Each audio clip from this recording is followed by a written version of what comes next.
नमस्कार, मैं प्रवीण गौतम। दोस्तों, बीजेपी के बड़े बड़े नेता और टीवी एंकर कई बार ऐसा दावा करते हैं कि पीएम मोदी ने भारत को विश्व गुरु बना दिया। खुद पीएम मोदी दावा करते हैं कि 2014 से पहले हालात हताशा वाले थे, लेकिन मैंने दुनिया में डंका बजा दिया। लेकिन दोस्तों, कंबोडिया से मोदी सरकार के नाम एक ऐसा वीडियो आया है। भारत के ही युवाओं ने मोदी सरकार के नाम एक ऐसा वीडियो जारी किया है कंबोडिया से, जो दिखाता है कि विश्व गुरु बनने की आखिरकार हकीकत क्या है, और डंका बज रहा है या फिर लंका लग गई है रोजगार के नाम पर युवाओं की, और कैसे विदेश में जाकर भारतीय फंस जाते हैं। कंबोडिया का वो वीडियो मोदी सरकार को देखना चाहिए। आगे आपको कंबोडिया के युवाओं का पैगाम दिखाएंगे मोदी सरकार के नाम। पहले आपको पीएम मोदी का एक बयान सुनाते हैं। हाल ही में उन्होंने एक बयान दिया था और रोजगार को लेकर लंबी लंबी फेंकने का दावा किया था। रोजगार के मसले पर आवाज उठाने वाले विपक्ष के खिलाफ ऐसी भाषा का इस्तेमाल किया था जो देश के प्रधानमंत्री को नहीं करनी चाहिए। अगर विपक्ष कोई बेरोजगारी, महंगाई का मुद्दा उठाता है तो उसे सकारात्मक तौर पर लेना चाहिए और शालीन भाषा में जवाब देना चाहिए। लेकिन पीएम मोदी का यह बयान दिखाता है कि विपक्ष के लिए उनके दिल में कितनी नफरत है। पीएम मोदी क्या कहते हैं इस बयान में, जरा सुनिए। साथियों, भारत में बहुत बड़ी संख्या में स्किल डेवलपमेंट और रोजगार, ये हमारी जरूरत है। हमारी सरकार निरंतर इस दिशा में काम कर रही है। बीते 4-5 साल के दौरान कोरोना जैसे महासंकट के बावजूद भारत में रिकॉर्ड रोजगार बने हैं। हाल में आरबीआई ने रोजगार पर एक विस्तृत रिपोर्ट जारी की है। इस रिपोर्ट के अनुसार बीते 3-4 सालों में देश में लगभग 8 करोड़ नए रोजगार मिले हैं। इन आंकड़ों ने रोजगार को लेकर झूठे नैरेटिव गढ़ने वालों की बोलती बंद कर दी है। ये झूठे नैरेटिव वाले निवेश के दुश्मन हैं, इंफ्रास्ट्रक्चर निर्माण के दुश्मन हैं, भारत के विकास के दुश्मन हैं। तो पीएम मोदी रोजगार पर आंकड़े देते हुए विपक्षी नेताओं के लिए दुश्मन जैसे शब्दों का इस्तेमाल करते हैं। शालीन भाषा में भी बता सकते थे कि देखिए, विपक्ष इस तरह की बात करता है, लेकिन हमारी सरकार ने हकीकत में ऐसा किया है। पीएम मोदी दावा करते हैं कि 3-4 साल में 8 करोड़ के करीब रोजगार दे दिया। लेकिन दोस्तों, रोजगार और आर्थिक हालात पर नजर रखने वाली सीएमआई की रिपोर्ट क्या कहती है और इस रिपोर्ट में क्या बताया गया है रोजगार के हालात पर। दोस्तों, आज तक का यह आर्टिकल देखिए, जिसमें बताया गया है कि centre for monitoring Indian economy की रिपोर्ट बताती है कि भारत में इस साल जून के महीने में बेरोजगारी दर 9.2% थी, जो 13 साल में सबसे ज्यादा थी। मई में यही दर 7% थी। गांवों में बेरोजगारी दर 9.3% और शहरों में 8.6% थी। यानी जून के महीने में बेरोजगारी का 13 साल का रिकॉर्ड टूट गया इस रिपोर्ट के मुताबिक। और पीएम मोदी कहते हैं कि विपक्ष वाले नैरेटिव गढ़ने का काम कर रहे हैं, विकास के दुश्मन बन गए हैं, रोजगार को लेकर झूठ फैला रहे हैं। आगे इस आर्टिकल में क्या बताया गया है, सिर्फ एक रिपोर्ट का जिक्र नहीं है।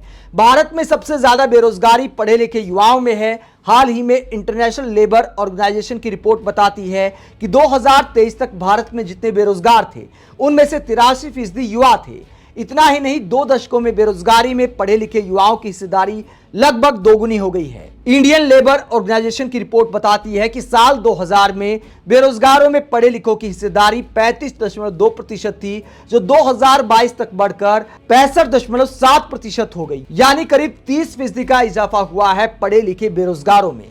और ये आंकड़े मोदी सरकार की पोल खोलते हैं रोजगार के मसले पर, विश्व गुरु बनाने के मसले पर।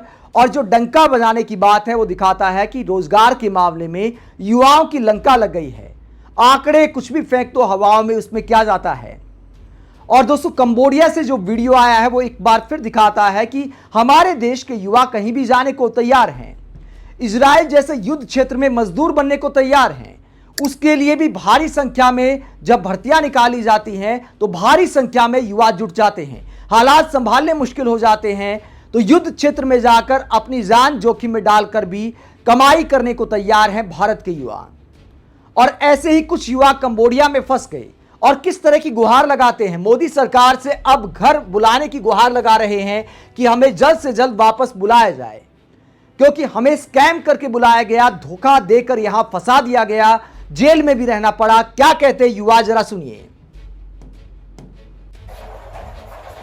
ये इंडियन एम्बेसी को हम लोग सूचना देना चाहते हैं कि हम लोग कंबोडिया में 1 महीना, किसी का 2 महीना, 3 महीना हो चुका है। यहाँ पे हम लोग का रेस्क्यू किया गया है और रेस्क्यू करके कंबोडिया पुलिस हम लोगों को 5 दिन तक लॉकअप में रखा और उसके बाद यहाँ पे अपने कंबोडिया के हेडक्वार्टर में ले आकर किसी एनजीओ के हवाले हमें सौंप दिया गया है। एनजीओ हमें अपने पास आज लेकर आया है और एनजीओ से जब हमने पूछा कि हमें इंडिया आने का कितने दिन का प्रोसेस है, तो वो बता रहे हैं कि इसका प्रोसेस में 3 महीने का टाइम लगता है। तो हम यहाँ 3 महीने करेंगे क्या? तो इंडियन एम्बेसी से हमारी गुजारिश है कि जल्द से जल्द हमें इंडिया बुलाया जाए, क्योंकि हमारे परिवार वाले बहुत परेशान हैं, क्योंकि ऑलरेडी हम 5 दिन जेल में रह चुके हैं और उससे पहले भी जहाँ हमें स्कैम के जॉब में लगा दिया गया था, हमें मालूम नहीं था, कंप्यूटर डाटा एंट्री का जॉब करके हमें यहाँ बुलाया गया था और स्कैम के जॉब में लगा दिया गया था। इसलिए इंडियन एम्बेसी से हमारी गुजारिश है कि जल्द से जल्द हमें यहाँ से रिहा करवाया जाए और इंडिया हमारे घर सुरक्षित हमें पहुँचाने की कृपा की जाए। भारत सरकार से भी मैं आग्रह करता हूँ कि जल्द से जल्द इसकी कार्रवाई की जाए और हमें सुरक्षित हमारे घर पहुँचाया जाए।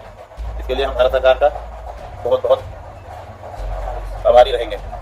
तो नौकरी के चक्कर में ये युवा स्कैम में फंस गए। कहा कि कंप्यूटर डाटा ऑपरेटर के नाम पर बुलाया गया और स्कैम वाली नौकरी में लगा दिया गया। कंबोडिया पुलिस ने रेस्क्यू किया, उसके बाद एक एनजीओ में है फिलहाल और भारत सरकार से गुहार लगा रहे हैं कि हमें जल्द से जल्द घर पहुंचाने का इंतजाम किया जाए। दोस्तों, ये पहला मामला नहीं है, कई ऐसे मामले आते हैं। आपने ये भी देखा होगा कि कुछ लोग तो रूस गए थे किसी और काम के लिए, किसी और नौकरी के बहाने, वहां सेना में भर्ती होना पड़ा, जबरदस्ती युद्ध क्षेत्र में भेजा गया। इस तरह की खबरें भी सामने आई थी। दोस्तों, इसके अलावा डंकी मार के विदेश जाने की तमाम खबरें सामने आती रहती हैं और इसको लेकर बाकायदा इस बार के सत्र में कांग्रेस सांसद दीपेंद्र हुड्डा ने आवाज उठाई थी और मोदी सरकार को डंकी पिक्चर का उदाहरण देते हुए क्या कहा था दीपेंद्र हुड्डा ने, जरा सुनिए। विदेश की तरफ पलायन, आपने डंकी पिक्चर का आपने सुना होगा।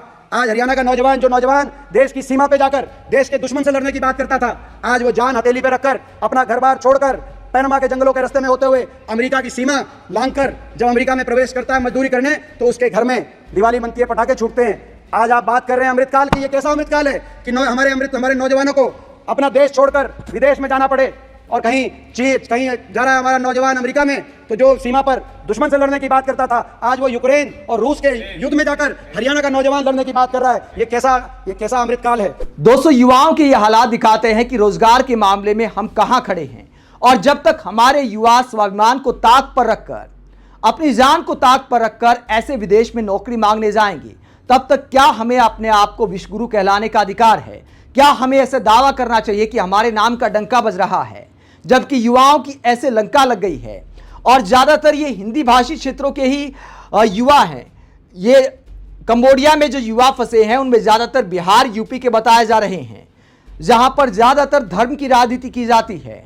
तो ये पूरा मामला दिखाता है कि जब रोजगार के नाम पर राजनीति होगी, रोजगार के नाम पर वोट पड़ेंगे, तभी हमारे युवाओं के लिए रोजगार के अवसर पैदा हो पाएंगे, क्योंकि तभी नेता लोग निवेश पर ध्यान देंगे, रोजगार पर ध्यान देंगे, वरना धर्म के नाम पर राजनीति चलती रहेगी और ऐसे ही हमारे युवा विदेश जाकर अपनी जान बचाने की गुहार सरकार से लगाने को मजबूर होते रहेंगे। आप रोजगार के मामले में मोदी सरकार के काम को कैसे देखते हैं? जो पीएम मोदी ने दावा किया कि 8 करोड़ का रोजगार उनकी सरकार ने दिया है, जबकि युवा विदेश में जाकर बताते हैं कि किस तरह फंस जाते हैं। तमाम देशों में डंकी मारकर जाने के उदाहरण सामने आते हैं और ऐसी खबरें लगातार आती रहती हैं।